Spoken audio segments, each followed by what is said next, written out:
Baiklah, selamat siang Ibu dan teman-teman semua. Kami dari kelompok 11 akan mempresentasikan hasil diskusi kelompok kami. Pertama-tama, sebelum kami mempresentasikan hasil diskusi kelompok kami terlebih dahulu akan memperkenalkan anggota kelompok kami.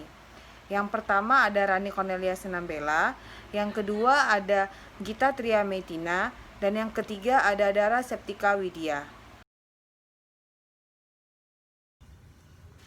Baiklah, pertama-tama, sebelum kita mengetahui lebih dalam mengenai pendekatan pengukuran kebermanfaatan pengambilan keputusan, terlebih dahulu kita harus mengetahui apa saja yang bisa dijadikan gambaran. Pendekatan pengukuran untuk pengambilan keputusan memberikan implikasi yang lebih besar terhadap informasi nilai wajar yang disajikan dalam laporan keuangan.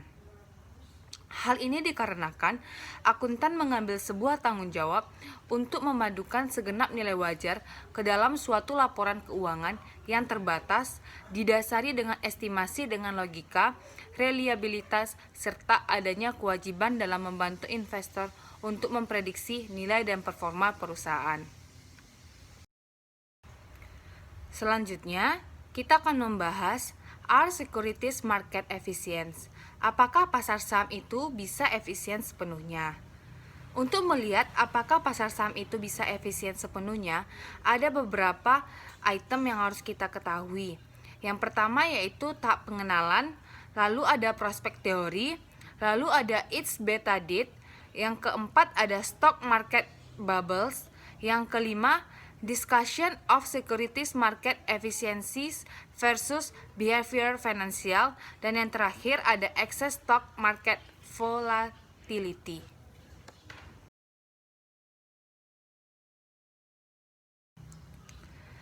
Pada tahap introduction, jawaban atas pertanyaan ini adalah rata-rata perilaku investor itu tidak terkait dengan teori keputusan rasional dan model investasinya. Investor biasanya dengan reaksi mereka terhadap informasi, di mana terdapat beberapa atribut dalam merespon informasi. Misalnya, self-attribution bias dan momentum bias. Kedua atribut ini tidak konsisten dengan sekuritas efisiensi pasar dan teori keputusan yang mendasarinya. Untuk yang kedua, yaitu mengenai prospek teori.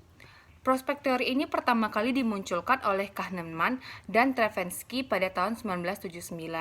Jadi, yang dimaksud dari prospek teori ini adalah memberikan alternatif berbasis keperilakuan untuk teori keputusan sesuai dengan keputusan rasionalisme. Implikasinya adalah investor yang mempertimbangkan investasi beresiko atau berprospek akan melakukan evaluasi yang terpisah antara prospek untung dan prospek yang mengakibatkan kerugian. Teori ini berbeda dengan teori-teori keputusan lainnya, karena investor itu mengevaluasi keputusannya itu dilihat dari sisi kemakmuran yang total.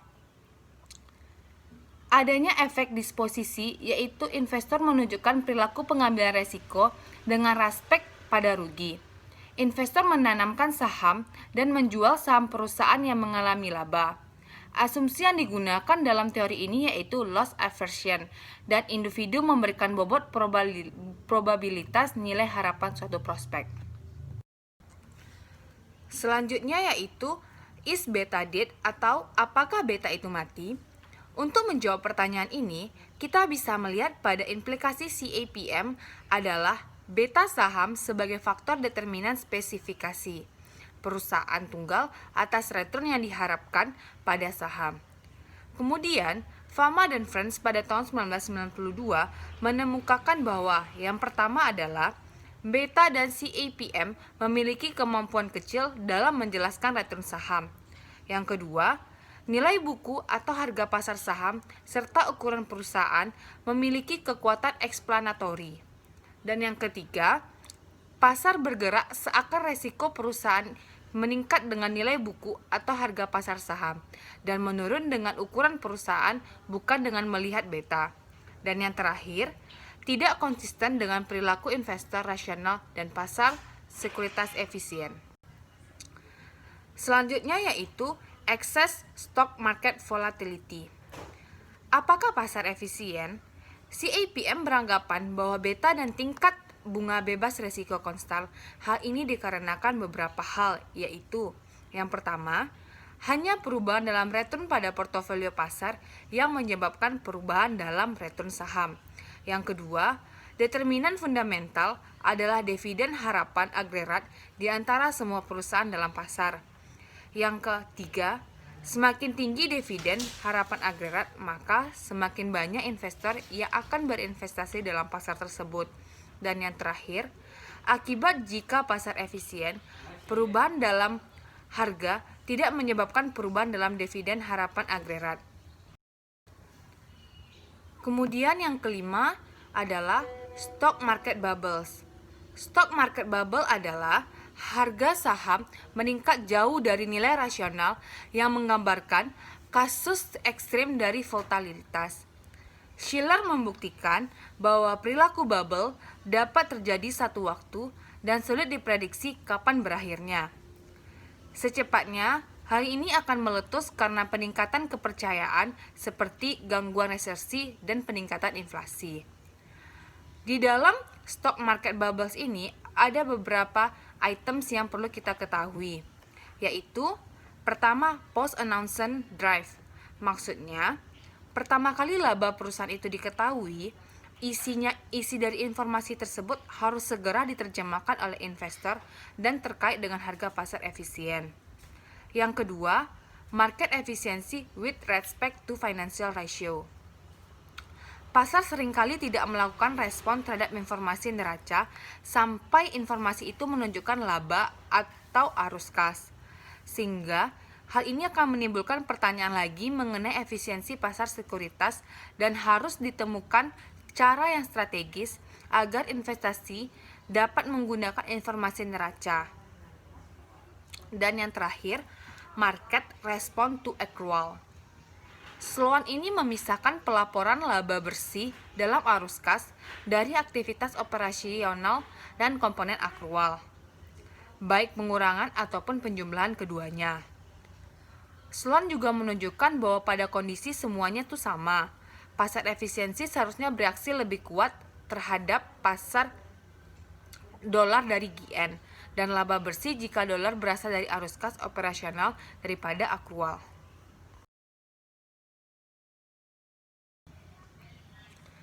Baiklah, selanjutnya discussion of securities market efficiency versus behavior finance. Arbitrage tidak mudah, ia memiliki batasan karena kemampuan pasar untuk menghilangkan kesalahan harga.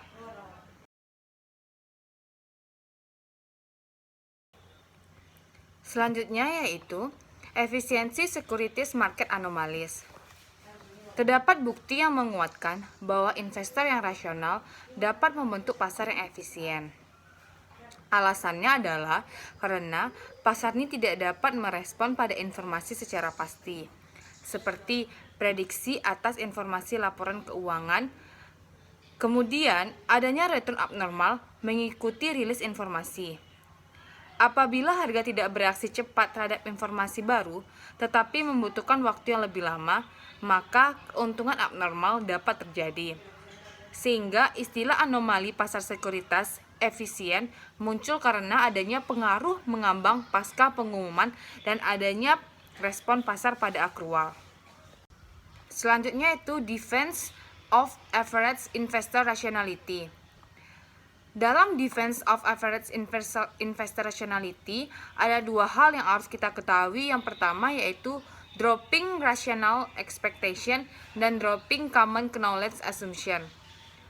Dropping rational expectation ini dikemukakan oleh menurut Braff dan Heaton pada 2002. Dalam menghadapi risiko estimasi, investor rasional belajar dari waktu ke waktu, merevisi keyakinan mereka sebagai informasi baru. Alih-alih segera mencari tahu isi informasi tersebut, tetapi mereka lebih mengharapkan kepada asumsi yang lebih rasional. Yang kedua yaitu dropping common knowledge assumption. Ini mengesampingkan kemungkinan bahwa suatu kelas investor mungkin tahu lebih banyak daripada yang lain dan akan berinvestasi untuk mengeksploitasi informasi mereka yang lebih baik, bukan strategi investasi yang beragam diasumsikan oleh teori pasar efisien. Selanjutnya yaitu mengenai alasan lain yang mendukung pendekatan pengukuran. Kemanfaatan keputusan pelaporan keuangan ini bisa ditingkatkan dengan perhatian pada pengukuran. Pasar tidak seefisien yang diyakini, dan laba menjelaskan hanya sedikit perubahan harga di sekitar tanggal pengumuman laba. Porsi ini semakin menurun atau semakin meningkatkan harga saham. Pada teori surplus bersih, menyatakan bahwa nilai pasar perusahaan dapat dinyatakan dari sisi variabel laba, rugi, dan neraca. Teori surplus bersih juga menerapkan beberapa basis akuntansi, tetapi menunjukkan bahwa nilai perusahaan tergantung pada variabel akuntansi fundamental, konsisten dengan perspektif pengukuran. Yang ketujuh yaitu the low value relevance of financial statement information. Dari sisi riset empiris, informasi laba ini hanya mampu menjelaskan sangat kecil tentang harga sekuritas. Variabilitas keuntungan abnormal dalam narrow window hanya 2% sampai 5% yang dijelaskan oleh informasi earnings, sisanya diakibatkan oleh faktor lain selain perubahan earnings.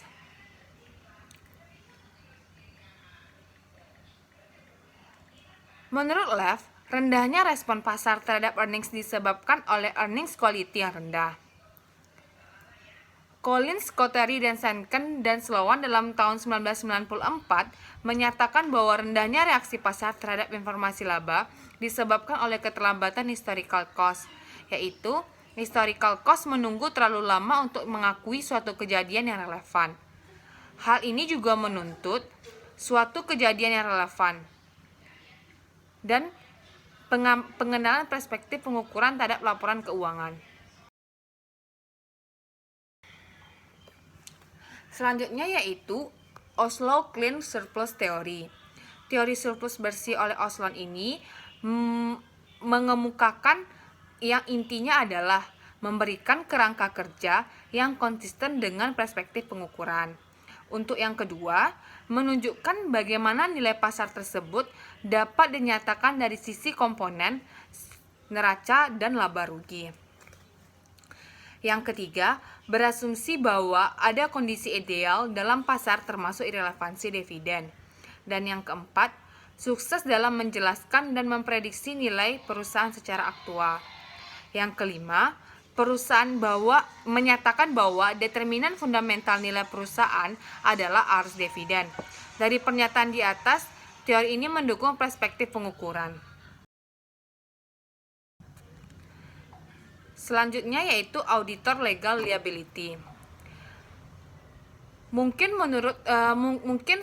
bagian sumber tekanan utama dalam perspektif pengukuran muncul sebagai reaksi terhadap kegagalan yang begitu luar biasa dari perusahaan-perusahaan yang besar, khususnya institusi keuangan. Dengan menggunakan akuntansi biaya historis, dapat saja terjadi bahwa perusahaan yang ada saat ini bisa menghilang di waktu kemudian. Sementara itu, para akuntan dan para auditor dapat juga mengklaim bahwa informasi tentang kegagalan yang akan datang secara harafiah, implisit di dalam catatan atau sumber-sumber lain, atau tidak merupakan tanggung jawab mereka.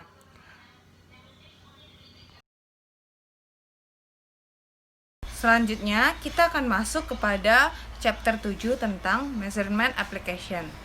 Baiklah, pada bab 7 ini ada beberapa pokok pembahasan yang akan dibahas di dalam bab 7 ini. Ada 13 pokok pembahasan. Yang pertama ada overview, lalu ada current value accounting, lalu ada long standing measurement example, ada financial instrument define, ada primary financial instrument, ada fair value versus historical cost, ada liquidity, risk and financial reporting quality, ada direct connection and consolidation, ada derivative financial instrument, ada conclusion on accounting for financial instrument, dan ada accounting for intangible, reporting on risks, dan terakhir ada conclusion of measurement application. Baiklah, sebelum kita masuk kepada bab 7, saya akan menjelaskan terlebih dahulu bagan yang ada pada slide ini.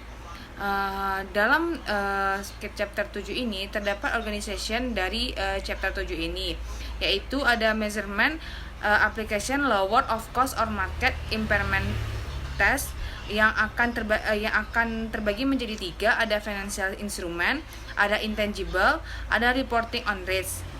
Untuk financial instrument akan berhubungan kepada debt and equity securities derivative hedging. Sedangkan untuk intangible akan berhubungan kepada purchase goodwill, self-development goodwill.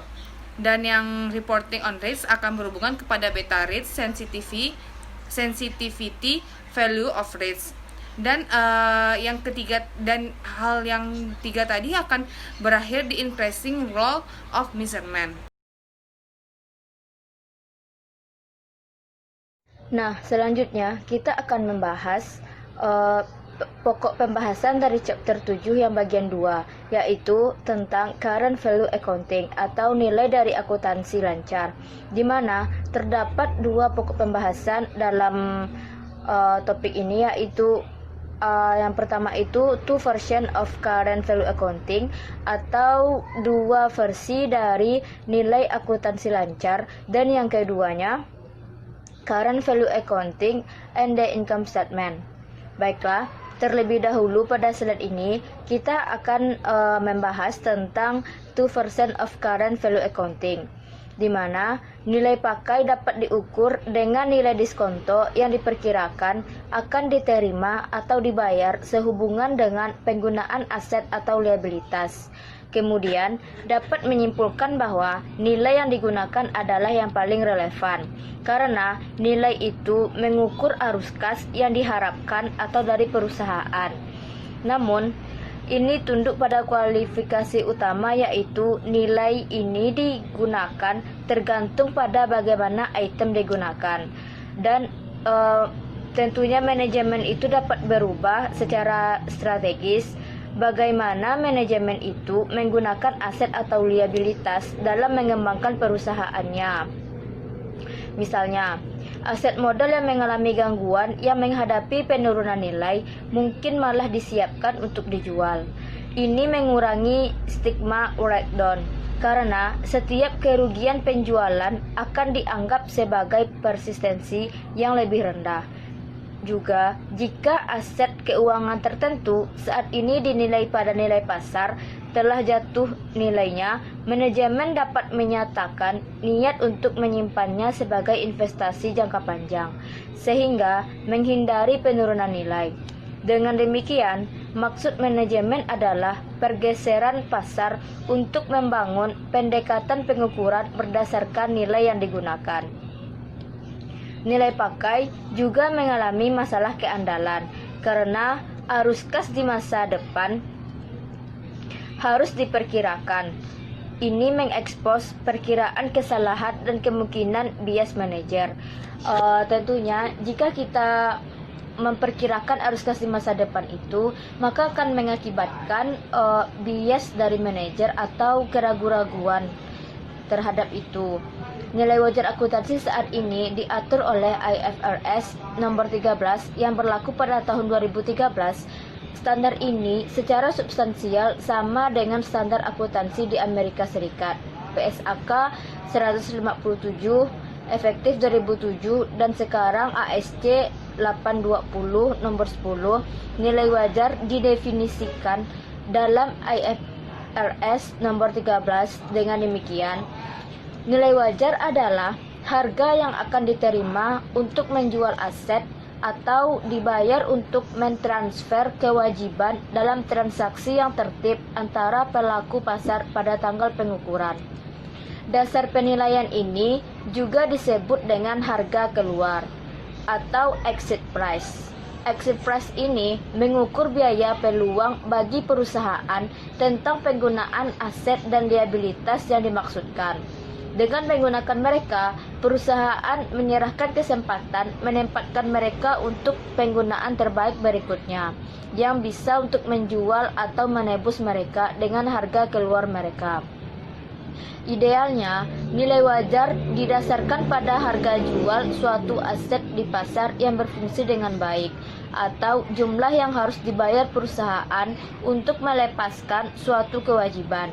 Namun, karena ketidaklengkapan pasar, harga pasar yang berfungsi dengan baik tidak ada untuk banyak aset dan kewajiban. Dalam menghadapi kesulitan ini, kedua standar menciptakan hierarki nilai wajar, di mana terdapat 3 level yang diringkas sebagai berikut. Yang pertama itu, pada tingkat pertama, mencakup aset dan liabilitas, di mana ada harga pasar yang berfungsi dengan baik. Dan selanjutnya, pada tingkat kedua, aset dan liabilitas, di mana pasar dapat disimpulkan dari harga pasar dengan barang yang serupa. Nah, tingkat yang ketiga, aset dan liabilitas yang nilai pasarnya tidak dapat diamati atau disimpulkan. Nah, selanjutnya kita membahas bagian yang kedua, yaitu current value accounting and the income statement, di mana dalam pembahasan ini juga dapat mempertimbangkan akuntansi nilai saat ini dari sudut pandang pengakuan pendapatan. Nilai pakai mengakui pendapatan sebelum direalisasikan, karena arus kas masa depan yang diantisipasi dikapitalisasi ke dalam nilai aset. Akuntansi nilai wajar mengakui keuntungan dan kerugian karena perubahan nilai wajar yang terjadi. Akibatnya, akuntansi nilai wajar sebagaimana dilihat oleh pembuat standar merupakan upaya untuk meningkatkan sifat ke depan dari laporan laba rugi, sehingga mengurangi pengakuan dan peningkatan kegunaan keputusan bagi investor. Dengan demikian, akuntansi nilai wajar mengubah sifat laporan laba rugi berdasarkan akuntansi biaya historis. Laba bersih adalah hasil dari pencocokan mengurangi volatilitas pendapatan dan meningkatkan kemampuan investor untuk memprediksi pendapatan di masa depan. Jika demikian, laporan laba rugi mengasumsikan lebih penting daripada neraca. Akuntansi nilai wajar juga meningkatkan kemampuan laba bersih untuk melaporkan pengelolaan manajer. Kita dapat melihat manajer yang dibebankan dengan biaya peluang dari aset bersih yang digunakan dalam bisnis. Dengan demikian, akuntansi nilai wajar, laporan laba rugi mengasumsikan peran ganda dari pelaporan keputusan informasi yang berguna bagi investor dan membantu melaporkan penata gunaan manajer. Peran penata gunaan yang diperluas ini akan meningkatkan kegunaan pengambilan keputusan bagi para investor yang percaya bahwa kualitas manajemen adalah indikator penting dari kinerja perusahaan di masa depan. Nah, ringkasan dari kedua pembagian ini, kedua versi dari akuntansi nilai saat ini menawarkan peningkatan relevansi relatif terhadap akuntansi biaya historis. Namun, keduanya menghadapi masalah keandalan. Di bawah nilai pakai, masalah keandalan timbul baik karena arus kas masa depan biasanya harus diperkirakan, dan karena manajemen dapat secara strategis mengubah penggunaan yang dimaksudkan, maka arus kas masa depan dari aset atau liabilitas keandalan nilai wajar tinggi ketika penilaian didasarkan pada nilai pasar yang berfungsi dengan baik. Nah, hal ini sesuai dengan penilaian pada tingkat 1 yang sudah saya jelaskan sebelumnya. Namun, karena ketidaklengkapan pasar, nilai-nilai tersebut mungkin tidak ada. Nah, hal ini berkaitan dengan tingkat 3 yang sudah saya jelaskan pada slide sebelumnya. Kemudian, masalah keandalan juga muncul untuk nilai wajar. Beberapa akuntan cukup khawatir tentang reliabilitas sehingga mereka merekomendasikan untuk mempertahankan akuntansi pelapisan historis sebagai trade-off relevansi reliabilitas yang lebih baik. Namun, ada beberapa bukti empiris yang mendukung relevansi nilai untuk semua tingkatan dari hierarki nilai wajar. Nah, selanjutnya kita masuk pada pokok pembahasan yang ketiga, yaitu long standing measurement example, di mana kita akan membahas 5 bagian. Yang pertama itu account receivable and payable, yang kedua cash flow fixed by contract, yang ketiga the lower of cost or market rule, yang keempat revaluation option for property, plant and equipment, dan yang kelima impairment test for property, plant and equipment. Dan nanti pada bagian yang keenamnya terdapat ringkasan dari kelima bagian ini.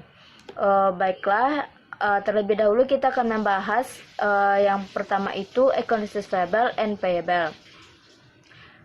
Nah, bagi sebagian besar perusahaan, piutang lancar setelah dikurangi penyisian piutang ragu-ragu dan hutang dagang dinilai sebesar jumlah uang tunai yang diharapkan untuk diterima atau dibayar.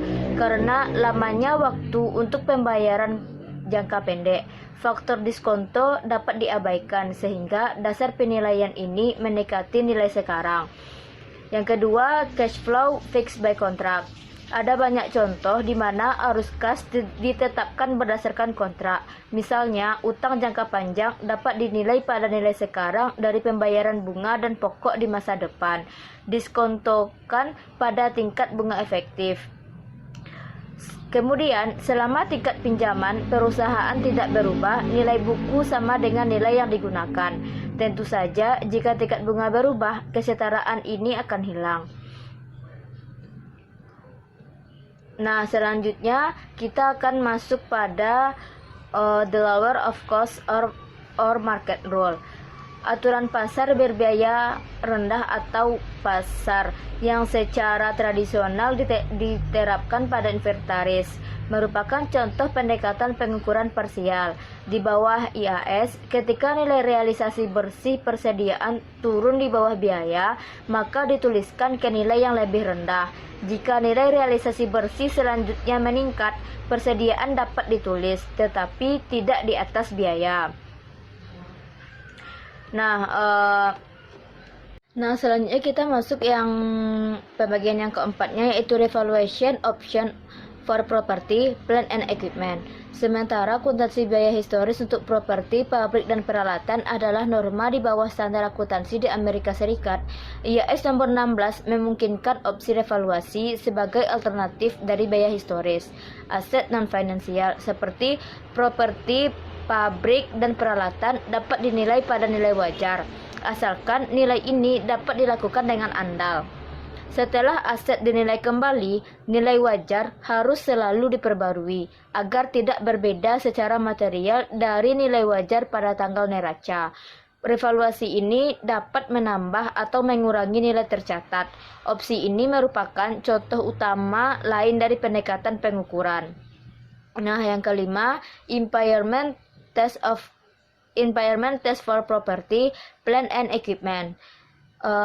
Setel standar telah menerapkan uji penurunan nilai untuk sebagian besar aset non-finansial seperti properti, pabrik, dan peralatan.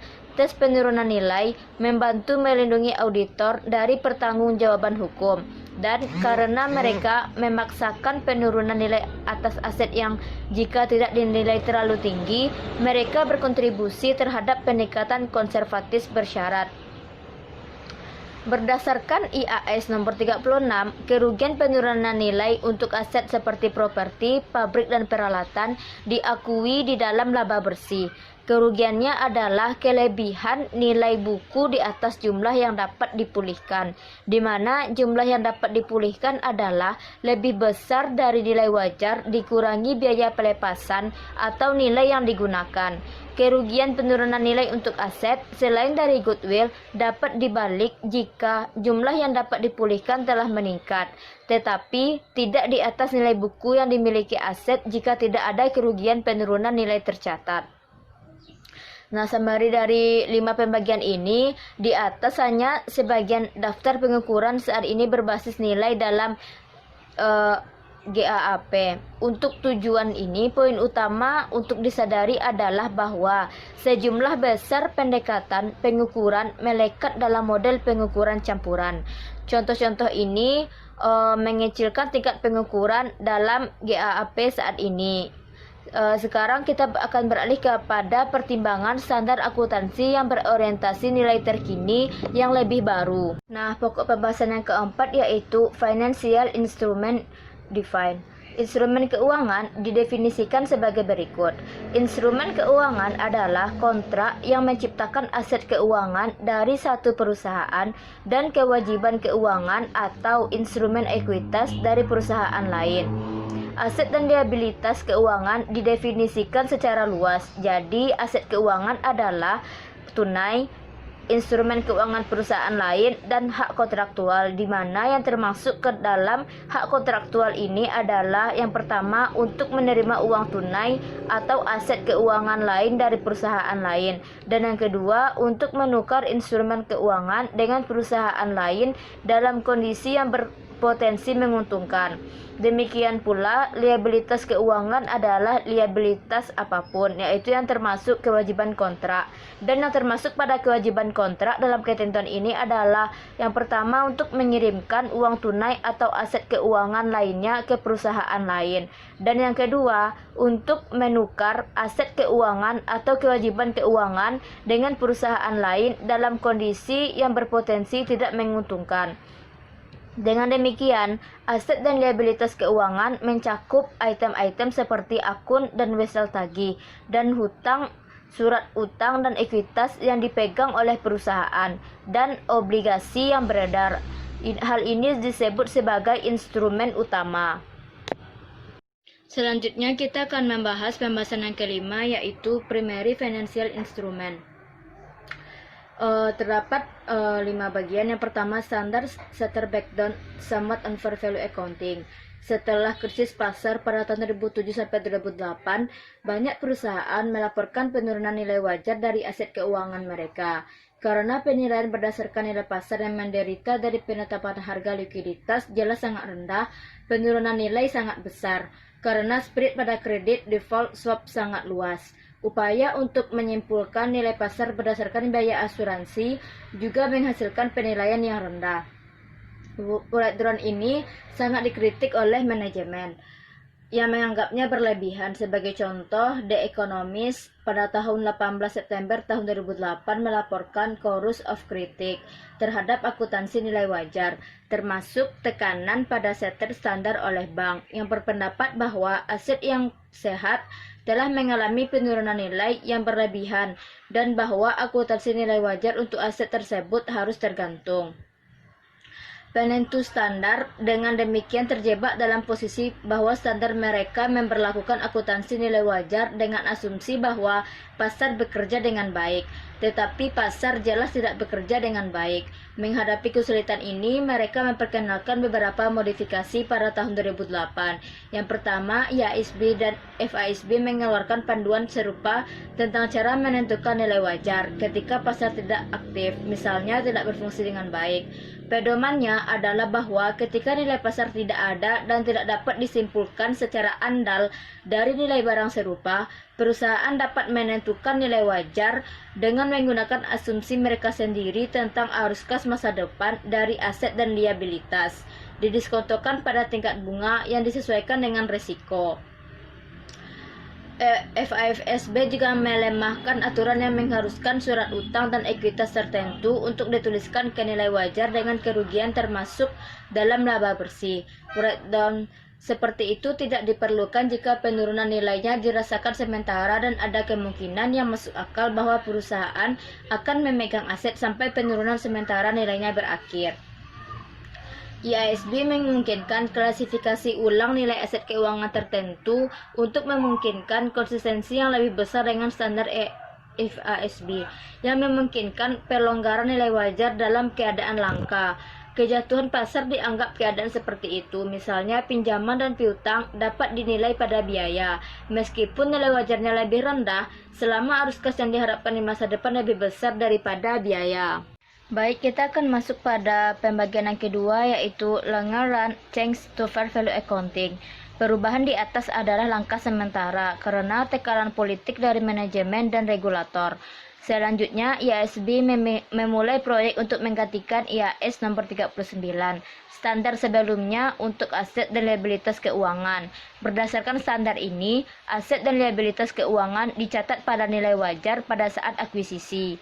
Penilaian selanjutnya atas sebagian besar liabilitas adalah pada biaya perolehan diamortisasi.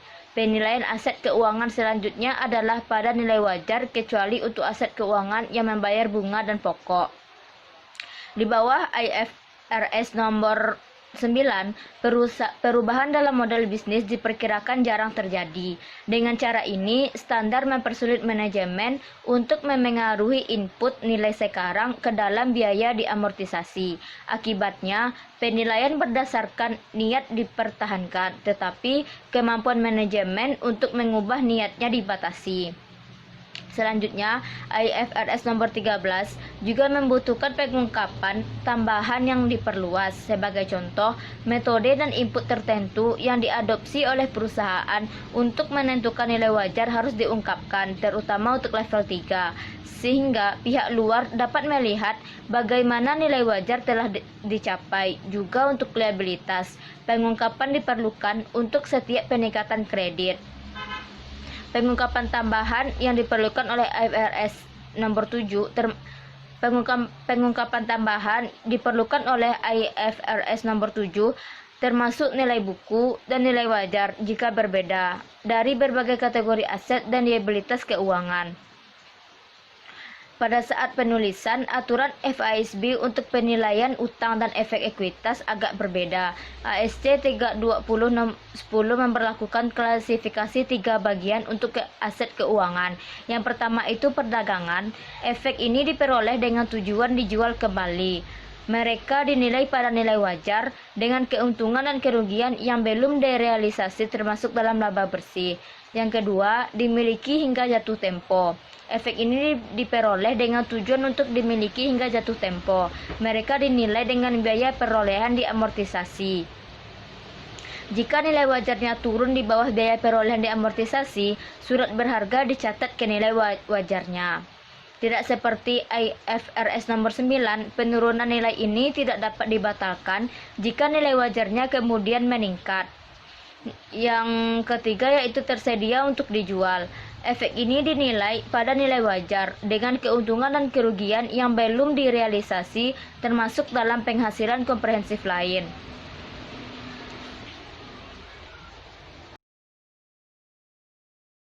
Baik, selanjutnya Deferred Value Option. IFRS nomor 9 berisi opsi nilai wajar. Pada saat akuisisi, perusahaan dapat secara tidak dapat dibatalkan menetapkan aset keuangan dan atau kewajiban keuangan yang biasanya dinilai pada biaya diamortisasi ke dalam kategori nilai wajar. Jika ini mengurangi ketidakcocokan, di mana ketidakcocokan adalah volatilitas pendapatan yang melebihi volatilitas nyata yang dihadapi perusahaan. Perusahaan nilai wajar, aset, dan liabilitas yang ditentukan dalam opsi nilai wajar termasuk dalam laba bersih. Ketidakcocokan muncul ketika beberapa aset atau liabilitas dinilai dengan adil tetapi liabilitas suatu aset terkait tidak. Sebagai contoh, anggaplah suatu perusahaan menerbitkan obligasi untuk membiayai pembelian portofolio piutang pinjaman berbunga. Liabilitas obligasi dinilai sebesar biaya perolehan diamortisasi. Ketika suku bunga pasar berubah, nilai wajar hutang obligasi akan naik atau turun dan nilai wajar piutang pinjaman akan turun atau naik. Dengan demikian, secara real, obligasi memberikan lindung nilai alami dari efek perubahan suku bunga pada piutang pinjaman. Namun dalam hal akuntansi, jika perubahan dalam nilai wajar aset pinjaman termasuk dalam laba bersih, tetapi tidak ada keuntungan atau kerugian nilai wajar dengan laba bersih, tidak ada kerugian nilai wajar yang dicatat pada kewajiban obligasi, volatilitas laba bersih perusahaan melebihi volatilitas real yang dimiliki perusahaan. Dipilih melalui aktivitas lindung nilai alami. Ini tidak cocok. Untuk mengurangi ketidakcocokan, perusahaan dapat mengadopsi opsi nilai wajar untuk hutang jangka panjangnya sehingga kedua belah pihak dari lindung nilai alami dinilai dengan adil, dengan keuntungan dan kerugian keduanya termasuk dalam laba bersih. Menurut IFRS nomor 9, Penggunaan opsi nilai wajar dibatasi. Satu batasan adalah bahwa opsi ini digunakan untuk mengurangi ketidakcocokan seperti yang baru dijelaskan. Nilai wajar utang perusahaan juga dapat berubah kedua perubahan risiko kreditnya sendiri. Bahkan tanpa adanya perubahan suku bunga pasar, jika perubahan dalam nilai wajar utang yang dihasilkan dari perubahan risiko kredit perusahaan sendiri dimasukkan dalam laba bersih, hasilnya mungkin aneh. Misalnya, anggap perusahaan menerima downgrade dari agen pemeringkat kredit. Akibatnya, nilai wajar utangnya jatuh sebagai respon terhadap peningkatan risiko kredit yang ditanggung oleh pemberi pinjaman, di mana risiko kredit di sini adalah risiko bahwa perusahaan tidak akan mampu memenuhi kewajiban kontraktualnya pada saat jatuh tempo. Baik, selanjutnya pembagian yang keempat yaitu loan loss provisioning. Hasil kedua dari proyek IASB untuk menggantikan IAS nomor 39 adalah proposal untuk merevisi aturan untuk mengakui penurunan nilai aset keuangan yang dinilai dengan biaya perolehan diamortisasi seperti piutang pinjaman. Proposal ini akan memasukkan kerugian kredit yang diharapkan dalam perhitungan arus kas yang diharapkan di masa depan untuk piutang pinjaman, suatu proses yang disebut pencadangan kerugian pinjaman. Akibatnya, kerugian kredit akan diakui lebih cepat daripada di bawah standar penurunan nilai sebelumnya, di mana kerugian kredit tidak dicatat sampai aset mengalami penurunan nilai. Draft paparan IASB tahun 2013 berlaku untuk semua instrumen keuangan yang mengalami penurunan nilai, membagi aset keuangan menjadi dua kelompok. Satu kelompok terdiri dari aset yang telah terjadi peningkatan risiko kredit yang signifikan sejak akuisisi. Aset seperti ini dimulai bersih dari penyisihan kerugian pinjaman yang sama dengan diskonto kerugian kredit yang diharapkan dari aset selama sisa hidupnya. FASB mengusulkan standar pemberian kredit macet agak berbeda dari standar IASB. FASB mengusulkan untuk menilai semua pinjaman berdasarkan perkiraan kerugian kredit seumur hidup, yaitu tanpa aturan IASB 12 bulan. Menurut IASB, mengurangi kerugian kredit yang diharapkan seumur hidup, double hitung kerugian yang diperlukan pada pinjaman yang belum ada penurunan risiko kredit, karena nilai wajar pinjaman pada saat akuisisi sudah harga dalam kerugian pinjaman yang diharapkan pada waktu itu. Dan yang terakhir itu summary and conclusion. Kami menyimpulkan bahwa akuntansi untuk instrumen keuangan adalah aplikasi penting dari akuntansi nilai wajar. Namun dalam IFRS nomor 9, IASB agak mundur dari nilai wajar relatif terhadap standar Amerika Serikat karena memungkinkan peningkatan penggunaan akuntansi biaya diamortisasi dari sekuritas utang dengan memperkenalkan konsep model bisnis. Hasil yang mungkin, kecuali dan sampai dua badan pengaturan standar menyatukan standar mereka, adalah bahwa laporan keuangan disusun berdasarkan GAAP akan menunjukkan penggunaan yang lebih besar dari nilai wajar untuk instrumen keuangan daripada laporan yang disusun berdasarkan IASB GAAP. Namun demikian, kedua setter standar mengambil langkah-langkah untuk mengurangi volatilitas laba bersih yang diciptakan oleh nilai wajar. Langkah-langkah ini termasuk memungkinkan keuntungan dan kerugian yang belum direalisasi untuk dimasukkan dalam pendapatan komprehensif lain, dan opsi nilai wajar. Opsi nilai wajar FASB agak lebih luas daripada opsi IFRS karena tidak terbatas pada situasi ketidakcocokan. Namun dengan tidak adanya ketidaksesuaian, dipertanyakan apakah keuntungan dari penilaian utang yang adil selalu setelah penurunan peringkat kredit adalah pendapatan perusahaan. Setter standar juga mengusulkan untuk memperkenalkan provisi kerugian pinjaman. Hal ini akan menghasilkan pengakuan kerugian kredit yang diperkirakan pada aset pinjaman lebih cepat daripada standar saat ini, di mana kerugian tersebut tidak diakui sampai terjadi. Meskipun akan meningkatkan relevansi, proposal ini menimbulkan pertanyaan tentang keandalan. Baiklah, materi selanjutnya akan dijelaskan oleh rekan saya. Baiklah, saya akan melanjutkan tentang fair value versus historical cost. Jadi beberapa akuntan berpendapat bahwa akuntansi biaya historis itu lebih bermanfaat bagi investor daripada nilai saat ini. Dalam hal ini, beberapa model teoritis mengevaluasi nilai relatif dari nilai wajar dan akuntansi biaya historis untuk instrumen keuangan. Allen dan Charlotte menyajikan model di mana bank dan perusahaan asuransi memiliki aset keuangan jangka panjang dan jangka pendek. Jika keadaan terjadi di mana perusahaan asuransi tidak dapat membayar klaim mereka, mereka harus melikuidasi termasuk menjual aset jangka panjang mereka. Ini menghasilkan penetapan harga likuiditas agar investor mau membeli kelebihan pasokan aset jangka panjang yang dibawa ke pasar. Harga jualnya harus turun secara substansial, setidaknya sampai tingkat pengembalian yang lebih tinggi daripada aset jangka pendek. Di bawah akuntansi nilai wajar, bank kemudian harus menuliskan kepemilikan aset jangka panjangnya pada harga likuiditas, yang mengarah pada pelanggaran persyaratan model hukum dan insolvensi teknis, meskipun berdasarkan nilai pakai. Berdasarkan akuntansi biaya historis, penurunan ini tidak terjadi. Menurut Allen and Charlotte, dengan demikian memprediksi bahwa akuntansi biaya historis lebih disukai secara sosial daripada nilai wajar, karena ia menghindari kemungkinan penurunan keuangan dari satu industri ke industri lain ketika industri tersebut memiliki aset yang sama. Berikutnya, liquidity risk and financial reporting quality. Asumsi pasar kerja yang mendasari akuntansi nilai wajar.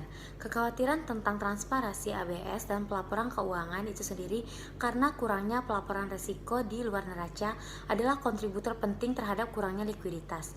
Karena ketika kekhawatiran investor itu tumbuh, mereka mengurangi aktivitas pembelian dan bahkan meninggalkan pasar. Akibatnya, biaya pembelian dan penjualan sekuritas naik secara drastis karena tindakan pembelian dan penjualan pasar yang tidak liquid mempengaruhi harga keamanan. Acharya dan Pedersen mendefinisikan resiko likuiditas sebagai ketidakpastian tentang biaya pembelian atau penjualan. CAPM mengasumsikan likuiditas sempurna. Acharya dan Pedersen memperpanjang CAPM untuk memodelkan pengaruh resiko likuiditas terhadap biaya modal, menunjukkan kondisi di mana biaya modal meningkat untuk perusahaan dengan resiko likuiditas tinggi. Selanjutnya, di recognition and consolidation. Penghentian pengakuan dan konsolidasi adalah jantung dari masalah akuntansi yang berkontribusi seperti krisis pasar tahun 2007 sampai dengan 2008. Ada beberapa pertanyaan tentang penghentian pengakuan aset selama bertahun-tahun. Kapan suatu aset dapat dihapus dari neraca dan pendapatan yang diakui pada hasil penjualan? Kriteria biasa untuk penghentian pengakuan adalah point of sale. Resiko apapun dari piutang yang dihasilkan disediakan melalui estimasi kerugian kredit. Lalu muncul juga pertanyaan, bisakah transfer aset dihentikan pengakuannya?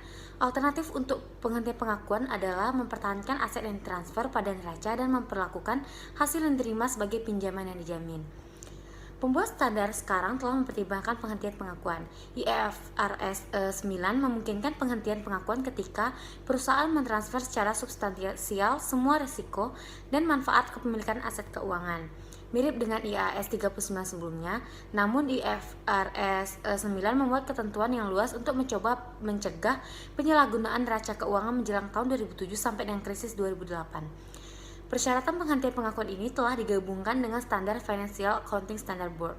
Sehubungan dengan konsolidasi, IFRS 10 memerlukan konsolidasi ketika satu entitas mengendalikan yang lain. International Financial Report Standard 10 berupaya memperketat dan memperjelas konsep kontrol. Ini mendefinisikan kontrol dan untuk eksis ketika suatu entitas memiliki hak untuk pengembalian variabel entitas lain dan dapat mempengaruhi pengembalian melalui kekuasaannya atas entitas itu. Selanjutnya, derivatif financial instrument. Instrumen derivatif ini adalah kontrak yang nilainya tergantung pada beberapa harga yang mendasarinya, seperti suku bunga, nilai tukar asing, dan variabel lainnya. Contoh umumnya itu adalah opsi, misalnya call option, yang memberikan pemegang hak untuk membeli 100 saham biasa dengan harga 20 masing-masing selama akhir periode yang ditentukan. Jadi jumlah nasional kontraknya itu adalah $2.000. Jumlah saham yang terlibat dikalikan dengan harga pelaksanaannya. Yang mendasarinya itu adalah harga pasar saham. Jadi semakin tinggi harga pasar, maka semakin tinggi juga nilai opsi. Contoh turunan lainnya itu seperti future, forward, swap kontrak, tingkat suku bunga, dan komitmen pinjaman dengan suku bunga tetap. Karakteristik instrumen derivatif adalah instrumen yang membutuhkan penyelesaian secara tunai. Dengan pembayaran tunai, perusahaan hanya dapat menerima atau membayar uang tunai sama dengan nilai kontrak, sehingga menghemat kedua sisi biaya, yaitu pembelian fisik dan juga penjualan. Kemampuan untuk menyelesaikan instrumen derivatif dalam bentuk tunai telah memberikan kontribusi terhadap peningkatan besar dalam penggunaannya. Selanjutnya, hedging atau lindung nilai. Jadi perusahaan menerbitkan instrumen keuangan dengan berbagai alasan. Salah satu alasannya adalah mereka mengelola struktur modal dengan convertible debt atau dengan menerbitkan zero coupon debt untuk mengelola cash flow. Tetapi alasan utama perusahaan dalam financial derivatif adalah membantu untuk mengelola resiko. IAS 39 dan SFAS 133 menjelaskan langkah pendekatan pengukuran untuk instrumen derivatif. Yang pertama, gain and loss pada hedge fair value termasuk ke dalam current net income, dan yang kedua, hedge cash flow adalah fair value dengan unrealized gain and loss termasuk ke dalam comprehensive income lainnya sampai transaksi net income. Yang ketiga, kriteria untuk hedge adalah instrumen derivatif yang harus highly efektif dalam menutup kerugian di fair value terhadap item hedge. Dan yang terakhir, salah satu cara mengestimasi hubungan di atas adalah dengan metode kumulatif dollar offset. Berikutnya, conclusion on accounting for financial instrument. Akuntansi nilai wajar untuk instrumen keuangan adalah contoh yang menonjol dari gerakan standar setters terhadap akuntansi nilai wajar. Namun, akuntansi nilai wajar untuk instrumen keuangan berada di bawah tekanan yang cukup besar menyusul 2007 sampai 2008 kebocoran pasar. Karena kekhawatiran tentang penghapus bukuan besar dari aset keuangan yang dipicu oleh turunnya harga pasar, dan dalam banyak kasus kurangnya keberadaan harga karena pasar tidak aktif, ada standar akuntansi nilai wajar dipandang sebagai terlalu kompleks untuk mengatasi tekanan yang dihasilkan. Setter standar terpaksa merevisi standar untuk memungkinkan peningkatan penggunaan nilai pakai dan akuntansi biaya diamortisasi untuk instrumen keuangan, bahwa perusahaan bermaksud untuk mengadakan hingga jatuh tempo. Namun, ini menciptakan kekhawatiran tentang keadaan valuasi yang dihasilkan. Selain itu, pembuatan standar telah merevisi standar dari penghentian pengakuan konsolidasi, derivatif, dan pengungkapan, karena kelemahan dalam standar ini memberikan kontribusi terhadap kebocoran pasar di tempat pertama. Accounting for intangible. Aktiva tak berwujud adalah aset modal yang tidak memiliki substansi fisik seperti paten, merek dagang, waralaba, tenaga kerja yang baik, lokasi, restrukturasi, teknologi informasi, nama situs internet, dan goodwill. Beberapa aktiva berwujud dicatat seperti properti, pabrik, dan peralatan. Jika dibeli atau dikembangkan sendiri dengan kepastian yang memadai dari keuntungan bersih di masa depan, mereka dihargai dengan biaya dan diamortisasi selama masa manfaatnya. Jika mereka diperoleh dalam kombinasi bisnis dan nilai wajar dapat ditentukan secara andal, biaya mereka adalah sama dengan nilai wajarnya pada saat diakuisisi. Nilai intangible tersebar selama bertahun-tahun meskipun tidak ada jaminan manfaat di masa depan. Untuk biaya penelitian tidak boleh diamortisasi yang sudah diatur pada IAS 38, di mana biaya penelitian harus dibebankan pada pengeluaran saat terjadi. Namun penting untuk menyadari bahwa tidak berwujud ada bahkan jika mereka tidak ada di neraca. Sebaliknya, karena pengakuan mereka muncul melalui laporan laba rugi, yaitu karena akuntansi biaya historis menunggu sampai nilai direalisasikan. Sebagai penjualan dan pendapatan, laporan laba rugi berisi angsuran nilai intangible saat ini. Jika angsuran ini positif, perusahaan memiliki goodwill. Goodwill ada jika perusahaan menghasilkan lebih dari biaya modalnya atas aset bersih, termasuk setiap intangible yang diidentifikasikan secara terpisah. Melaporkan nilai wajar goodwill berpotensi meningkatkan kegunaan keputusan, karena hal ini dapat mengungkapkan informasi orang dalam manajemen tentang kekuatan penghasilan yang diharapkan di masa depan. Reporting on risk. Yang pertama, beta risk. Beta saham adalah satu-satunya ukuran risiko spesifik perusahaan untuk portofolio diversifikasi investor yang rasional. Cara biasa untuk memperkirakan beta ini adalah dengan cara analisis regresi yang didasarkan pada model pasar. Beta tunduk pada risiko estimasi, terutama jika beta tidak stasioner. Informasi laporan keuangan dapat membantu di sini karena beta dan langkah-langkah risiko berbasis laporan keuangan tertentu berkorelasi. Selanjutnya, langkah-langkah ini dapat menunjukkan arah dan besarnya perubahan beta lebih cepat daripada model pasar, yang akan membutuhkan beberapa periode data baru untuk re-estimation. Yang kedua, why do firms manage firm specific risk? Ada beberapa alasan perusahaan mengelola dan melaporkan risiko spesifik perusahaan. Yang pertama, estimasi risiko, dan yang kedua, perusahaan merencanakan pengeluaran modal besar yang mungkin berharap untuk menjamin kas ketersediaan ketika dibutuhkan. Dan yang ketiga, manajer mungkin menggunakan derivatif untuk spekulasi. Dan yang keempat itu adalah legal liability. Selanjutnya, stock market reaction to other risk. Banyak pengungkapan tambahan yang diisyaratkan oleh International Financing Report Standar 7 dan Standar FASB terkait dengan resiko. Pengungkapan ini mencakup informasi tambahan tentang paparan resiko, pasar, likuiditas, kredit, dan tentang kebijakan manajemen risiko perusahaan. Reaksi yang ada berkaitan dengan resiko suku bunga dari lembaga keuangan. Perusahaan tersebut aset keuangan dan kewajiban terdiri dari sebagian besar nilai buku. Dan itu adalah untuk aset dan kewajiban keuangan yang banyak standar pengungkapan terkait dengan resiko. Selanjutnya, a measurement approach to risk reporting. Ada dua teknik pengukuran kuantitatif. Yang pertama adalah analisis sensitivitas, yaitu menunjukkan dampak pada pendapatan, arus kas, atau nilai wajar instrumen keuangan yang dihasilkan dari perubahan risiko harga, yaitu risiko yang timbul dari kemungkinan perubahan harga komoditas yang relevan, suku bunga, dan juga nilai tukar mata uang asing. Yang kedua adalah nilai yang berisiko, yaitu kerugian dalam pendapatan, arus kas, atau nilai wajar yang dihasilkan dari perubahan harga di masa depan yang cukup besar sehingga mereka memiliki probabilitas yang rendah. Berdasarkan International Financing Report Standard 7, perusahaan diharuskan melaporkan setidaknya salah satu dari langkah-langkah ini. Conclusion on measurement application. Alasan untuk pendekatan pengukuran dengan pelaporan keuangan, termasuk nilai rendah relevansi laba bersih berbasis biaya historis. Reaksi terhadap teori dan bukti bahwa pasar surat berharga mungkin tidak sepenuhnya efisien sebagai awalnya diyakini. Peningkatan penerimaan dari teori yang mengekspresikan nilai perusahaan dalam hal variabel akuntansi dan auditor, tanggung jawab hukum yang dihasilkan oleh overstatement dalam laporan keuangan.